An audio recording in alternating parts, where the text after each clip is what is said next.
Hello and welcome back to Simon's Rants. I'm Simon, and today I'm counting down the top 10 A24 movies.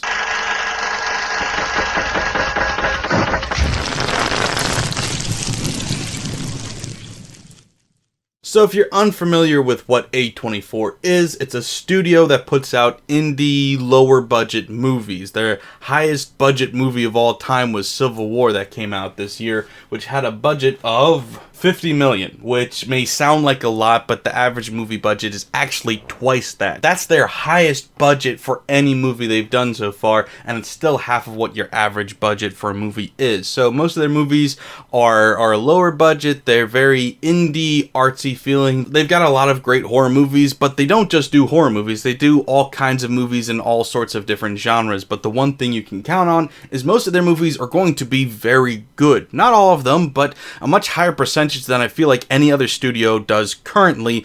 If I see a movies by A24, I'm almost guaranteed to go see it. Even if the trailer doesn't look great, even if I'm not really that interested in the synopsis or what it seems like it's going to be about, if it's A24, I'm way more likely to go see it than any other studio. So I wanted to make a list of the top 10 best A24 movies ever made. Now, there have been a lot of really good movies. Like I said, they put out multiple good movies every year, so this list may or may not have your favorite A24 movie on it. You may disagree with this list, but that's the thing. This list is going to be subjective. We're not going to agree 100%, and frankly, I may not have seen your favorite A24 movie. I haven't seen all of them yet, so if I leave off your favorite movie, let me know in the comments below. Also, just for clarity's sake, I am only picking one movie per director. Otherwise, this list would be absolutely dominated by a couple of directors that tend to work for the studio and are very, very good. So I'm just doing one per. So if you see,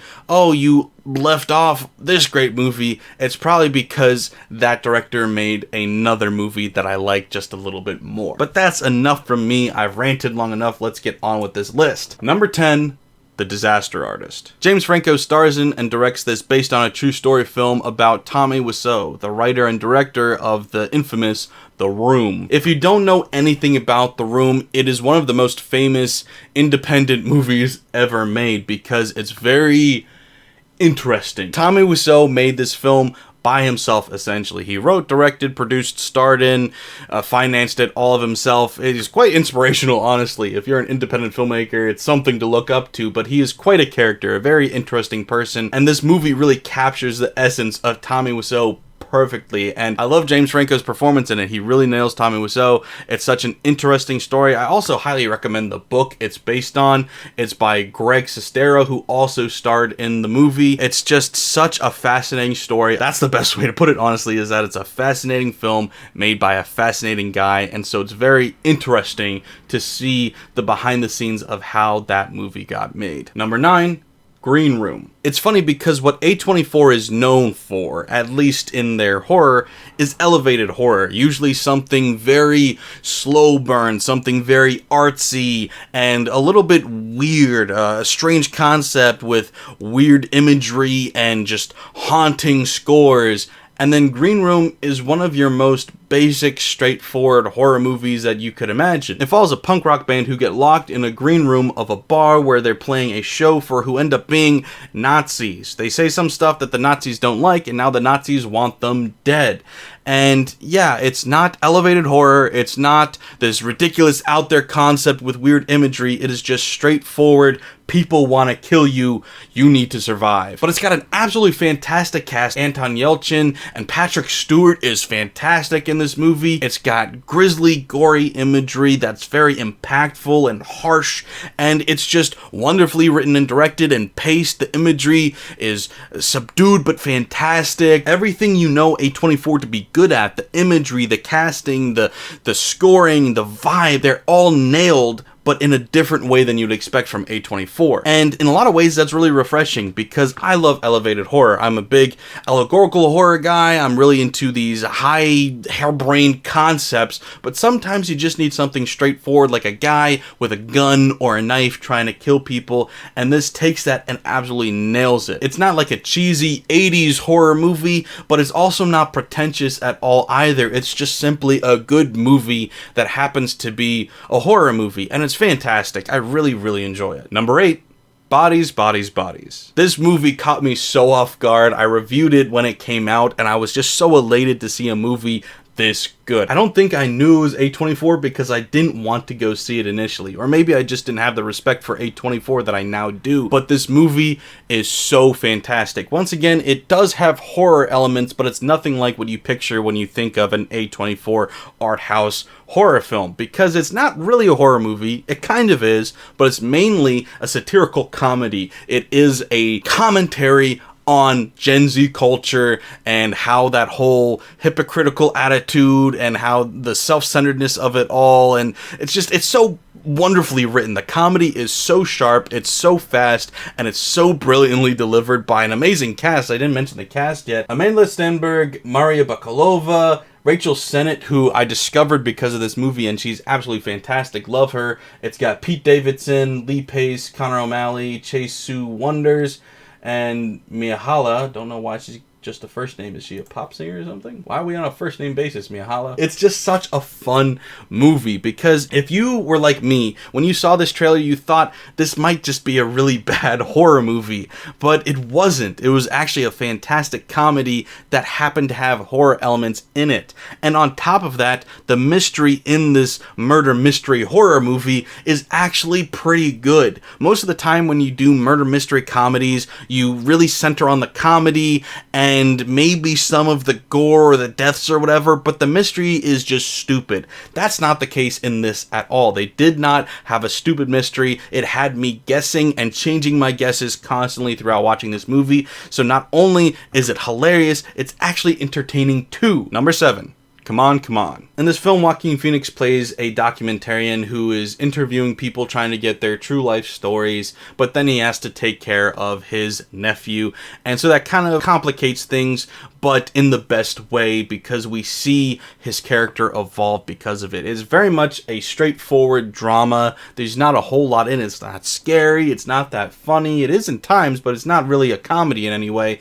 There's no real romance. It is just a drama, a pure drama. And what makes it work is absolutely amazing performances by the cast. There are parts of this movie that are a documentary. They're interviewing real people in an unscripted way. It is just a normal conversation between people. And then the rest of the movie is scripted like a typical movie with actors acting out dialogue written for them. And it's practically seamless. And it was so fascinating to watch and so absolutely impressive to me, especially Woody Norman, who was a child actor in this film. I mean, Joaquin Phoenix was great. I thought he should have been nominated for an Oscar for that movie. But I also thought the child actor Woody Norman should have been too. It was so hard to see the line because it was so blurred between the real stuff and the scripted stuff. It was so impressive how well they did that it just blew me away constantly throughout this movie. It is also a very strong story. It's a very poignant story. It's just a very impactful story to me. I really enjoyed the writing of this movie as well as the non-writing of this movie. Overall, it's just a fantastic story, told brilliantly and acted brilliantly. Number 6, Dream Scenario. Dream Scenario was written and directed by Christopher Borgli and is starring Nicolas Cage with his best performance since Adaptation. I said it when the movie came out, and I'll say it again. He should have been at least nominated for an Oscar for this performance. He was fantastic in it. With this movie, though, we're finally starting to get into what I think people think of more so when you say A24, with the weird, high, elevated concepts that are just strange and quirky. Good performances, but strange performances, and just strange stories being told. This isn't a horror, but it is allegorical, and I absolutely love the story. So much so that I made an ending explained video about this. I'm obsessed with the story and the meaning behind it. I think it's so cool, so unique. If you haven't seen it, it centers around this guy who's just popping up in people's dreams inexplicably, and it's such a unique concept that I've never heard any story like before. Like I said, the acting, especially Nicolas Cage, is fantastic in it. I thought the messaging of this movie was fantastic. I thought the delivery of the message was so interesting and so fascinating. I loved everything about this movie. It's practically perfect to me. I just really enjoyed it. And I mean, when Nicolas Cage turns in a great performance, you have to pay attention. It doesn't happen a lot. Number 5, 8th Grade. This film is Bo Burnham's directorial debut. He's also the writer in the film and is starring Elsie Fisher. And it is one of the best, if not the best, coming-of-age films I've ever seen. I'm not a huge fan of that genre, but this absolutely nailed it to me. And is absolutely one of the cringiest movies I've ever seen. And I mean that as a compliment because it is trying to make you cringe so much. And once again, I hate cringe stuff, especially cringe comedy. I don't like it, but this movie absolutely nails it, bringing up memories for me. Even though the main character in this movie is a girl and I can't relate to everything she went through, I still relate so hard to that universal experience of going through middle school, going through that awkward phase, especially in her case with her on social media kind of, but like the recording the videos is something relatable to me. And then it goes on a deeper level too, where it's not just the fun, cringy, coming of age stuff, it's also the horrors, really, of being a coming of age teen girl to preteen girl and all the grotesque stuff that happens to them. To an extent, it doesn't go super in depth, but there's a couple of really powerful moments, a couple of powerful scenes in there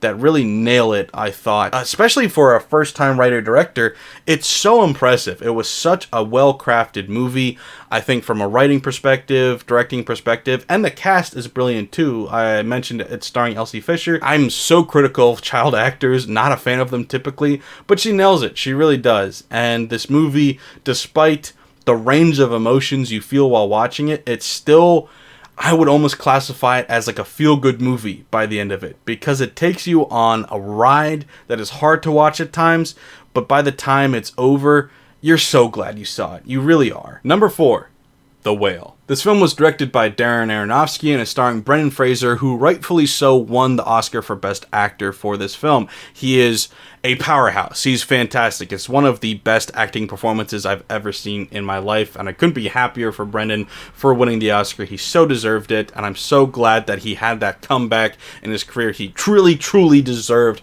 that for him. Leaving that aside, taking my emotions out of it from that perspective, the movie itself is also a powerhouse movie, and it is an emotional roller coaster, not as feel-good, I would say. I wouldn't classify this as a feel-good, heartwarming story like I would 8th Grade, but it is such a worthy watch, especially if you can relate to certain aspects of this film and the main character. I think everybody will be able to relate to at least one character in this movie, but for me, especially watching this movie, there were so many elements that really spoke to me. Obviously, I'm not, 600, 800 pounds, but weight's always been a thing in my life that I've had to deal with, and the way that they talked about it was something that I'd never seen in any other movie before, and I absolutely loved that. Also, on top of that, the way that they talk about religious aspects, the sexuality aspects, so much about this movie is so powerful and told so well in ways that I had never seen before. I'm also a delivery driver, by the way, which may seem random, but there's a scene in here where Brendan Fraser's character interacts with a delivery driver, and even that moment, I think about it almost on a daily basis at work. This movie's really stuck with me for a million different reasons. It's so impactful, so powerful in the way that it's told, and the ending is one of the best endings I've ever seen in a film, and I'm so happy it was made because I never really knew I needed a movie like this, never thought about it, but once I saw it, I was like, this movie immediately became one of my all-time favorite movies. The second I saw it, I was like, yep, this movie is going right on my shelf. The second I can buy it, I'm putting it up there, and I'm adding it to my list of top 10, top 100, whatever, favorite movies. It's so good and so powerful, so strong, with such a brilliant, strong performance by Brendan Fraser that really ties everything together. I don't want to say it's a perfect movie, but man, it's a powerhouse led by a powerhouse of a performance, just storming through the movie, capturing every shot he's in, every scene he's in, which is the majority of the movie, really just taking it and owning it. And it's hard to talk about this movie without getting emotional because of how emotional this movie is. It really is a gut punch after gut punch, and it is a fantastic movie. Number 3, The Witch. This is Robert Eggers' first and to me still best film of his career. I know The Lighthouse is thought of as a great film. He also did The Northman, and he's got a new movie coming out this year that I'm very excited for, and I've enjoyed his career so far, but really his first movie still stands out to me as the quintessential A24 horror movie. I almost feel like he's the one that set the tone for what A24 is known for with their horror movies. It's not that the concept of The Witch is elevated in theory. If you just on paper wrote it down, it's just a witch horror movie. It's a witch haunting people, this family in settler America. It's not a big, complex, convoluted allegory of a movie. It's just the way it's presented is so artsy and so fantastic. This movie is why I got into horror movies. It really was this, The Babadook, and a couple others that made me go, hold on, maybe horror is good. I wasn't raised on horror. This movie was so well done, so artistic, so beautiful. Robert Eggers may be the most beautiful filmmaker out there. I don't mean him, his face, although, yeah, he's a good-looking guy, I guess. I mean his movies look beautiful from start to finish. You can hate him as a storyteller all you want. The one thing you cannot deny is his movies look amazing. As a non-horror guy, I became one starting with this movie and then a couple of others. So really, Robert Eggers, I owe so much to for opening me up to this genre of elevated horror and horror as a whole, because this movie is just so creepy, so eerie with that score that, like I said, this is what A24 is like known for, this kind of imagery, the slow feel with these wide shots and just eerie score that is so relentless. He, I think, set the tone. He pioneered this style. He made this style, and now A24 copies them every time they make an art house horror film. He just dominated that genre. He practically created that genre, it feels like. So this movie, to me, even though you may like Lighthouse more, and I would understand why if you said you did, to me, this movie just means so much, and I absolutely adore this movie. Number 2. Midsommar. This film is written and directed by Ari Aster and is follow-up to Hereditary and is starring Florence Pugh. And once again, if Hereditary you think should be on this list instead, I totally get it, but to me, once again, Midsommar is just so impactful and such a perfect movie. It's hard for me to put anything else in place of it. I also considered Beau's Afraid. I love that movie too, but Midsommar is another one of those movies that really got me into horror in the first place. Like I said, The Witch, The Babadook, this, The Night House, all kind of came out in a row for me. I think The Babadook was probably a little bit before, and I missed it and had to come back to it. But really, I watched those all within like a couple years of each other, and I was like, yep, this is my new favorite genre now. And Midsommar, it's not allegorical, it's not that elevated. Once again, we've just got a pretty straightforward plot where you've got people killing other people in a cult-like setting. That's not an elevated concept, but how they portray it. It is once again an extremely beautiful movie with absolutely fantastic writing and directing, and the cast. Oh my god, I am so thankful because I had no idea who Florence Pugh was, and I watched this movie and went, man, this girl's gonna be a star. Next thing I knew, she was. And also, Ari Aster, he and Robert Eggers essentially saved horror and brought it back and rejuvenated horror for the past 5+ years, and I'm so grateful for them for that. And also, gore specifically, I didn't watch gory movies as a kid, and I always had an aversion to it. It always stayed with me. But this movie is one of the goriest movies I've ever seen, and I was totally okay with it because the movie was so good. It's got horrifying imagery, ghastly imagery, grisly imagery. All those things were okay because this movie was so damn good. Once again, the scoring is fantastic. The imagery is fantastic. You've got one of the best, if not the best, horror directors out there right now directing. And you've got a fantastic cast led by Florence Pugh. This movie is just a trip. See what I did there? I absolutely love the implications because it is so enjoyable on a surface level, and then there's so many fun fan theories and possibilities and deeper ways to look at it. And at first you may be like, well, that's silly. Why would you add so much to it that's not actually there? And then you see Beau's Afraid and you know, oh, Ari Aster does write like that. He does add in stuff there for just him or for you to kind of discover on your own. And I think that makes Midsommar all the more interesting and all the more fascinating. I don't entirely know really the whole story behind it.